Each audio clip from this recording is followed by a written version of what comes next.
انت ممكن تكون بتقتل نفسك بالبطيء لو انت شغال بس، يعني بتجري ورا حلمك، بتذاكر، بتطور من نفسك، بس ما بتفكرش تاخد بريك، او بمعنى اصح مش بتحط البريك بتاعتك او اجازتك جوه البلان او جوه الخطه اللي انت حاططها لنفسك. انا عايز اقول لك على كام سر كده بخصوص البريك، بس شوف الانترو وتجيني مره تانية.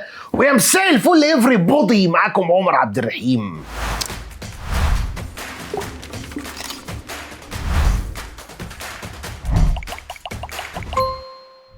اهلا وسهلا بيكم يا شباب ويا بنات في فيديو جديد.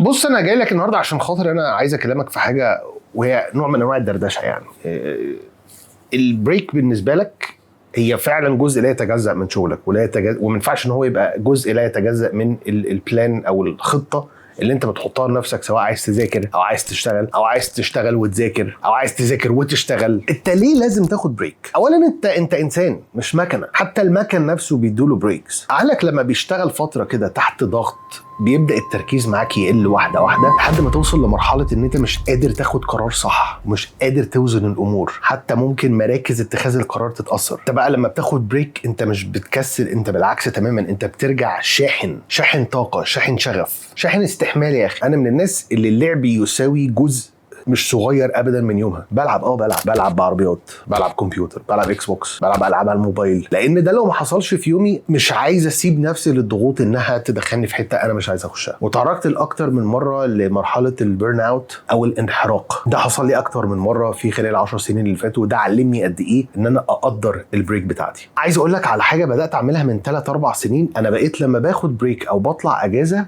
انا بقفل موبايل الشغل، او بمعنى اصح بعمله سايلنت وبسيبه على جنب وبطفيه تماما، بطفيه من ذهني. لان انا لو حد اتصل بيا من الشغل انا هفتكر في الشغل واقعد افكر في الشغل. فلا، انا عايز افصل تماما علشان ارجع شاحن وبسعه صدر واسعه، واقدر ان انا ابقى باشنت ان انا اشتغل تاني، عشان ما اتعرضش لمرحله البيرن اوت دي مره تانية او مره ثالثه. في بقى شويه علامات كده انا محتاج اشاركها معاك، لو انت شفتها او لاحظتها في نفسك يبقى انت لازم تقطع اللي انت بتعمله فورا وتاخد بريك. بقيت تنسى كتير، عصبي من اقل حاجه واي حاجه حرفيا، مش قادر تركز فتره كبيره، بتزهق بسرعه، كل حاجه بقت كتير وتقيله على قلبك، حتى الحاجات الصغننه اللي انت متعود عليها. وقتها انت محتاج توقف اللي انت بتعمله فورا ولازم تاخد بريك. طيب اخد بريك شكلها عامل ازاي يا عمر؟ خلينا هنا نتكلم عن انواع البريكس. في المنتال بريك او اللي هي البريك الذهني. اقفل كل حاجه حواليك، هتغمض عينك 5 دقايق، هتغمض عينك يومين على حسب الفتره اللي انت عايزها. انت مش بتعمل اي حاجه، انت بس مغمض عينك وبتاخد نفس وبتذكر ربنا، بتحاول ان انت تشحن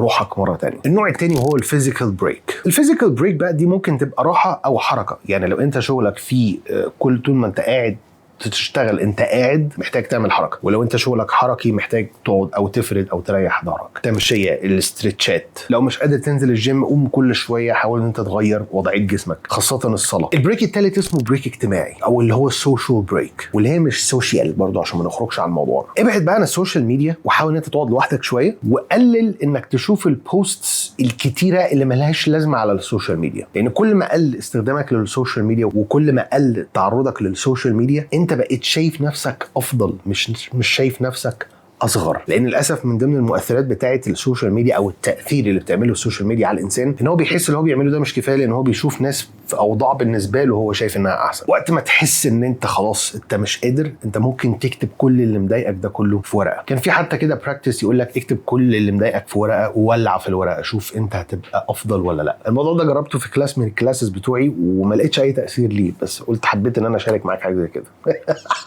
فاللي انا عايز اقوله لك، انت بتاخد بريك مش عشان تهرب من المشكله، انت بتاخد بريك عشان تعرف تحل المشكله وتبقى قادر انك تواجه غيرها وزيها واكبر منها. خد بريك عشان ترجع مش تهرب. انت مش هتسيب كل حاجه وتختفي، انت هتشحن نفسك وترجع تاني. حدد وقت للبريك، ما تسيبوش مفتوح، او طبعا على حسب ظروف حياتك وظروف شغلك عامله ازاي. بعد البريك اول اللحظه اللي هترجع فيها من البريك على الشغل على طول ما تعملش اوفرلودنج لنفسك عشان ما تقولش انا لسه هعمل كل ده. فلا، انت ابدا خد التاسكس بتاعتك حبه صغننين لحد ما تخلص الحاجات المتراكمه عليك. انا زي ما قلت لك كده من 3 سنين او من 4 سنين بدات ان انا لما اخد بريك في رقم انا جايبه لنفسي كده برايفت، مش معرفه لاي حد، لدايرتي بس صغيره، يعني والدي، والدتي، اخويا، اختي، زوجتي بس فقط. وبقيت لما اخد اجازه الموبايل الاساسي اللي الناس كلها عارفاه في الشغل ومعروف بيه بقيت بعمله سايلنت واحطه في الدرج. الحقيقه ان انا من اول ما بدات اعمل كده لقيت نفسي انا فعلا بفصل، مش بس واخد اجازه. لان انت ممكن تبقى واخد اجازه ونازل مع اولادك مثلا هم بيلعبوا في البسين او في حمام السباحه، بس انت عمال بترد على شغل. انت هنا عقلك ما فصلش. انت ممكن تكون جسديا فصلت شويه بس انت عقلك ما فصلش. انت ما خدتش بريك يا معلم. عشان تبقى اسمها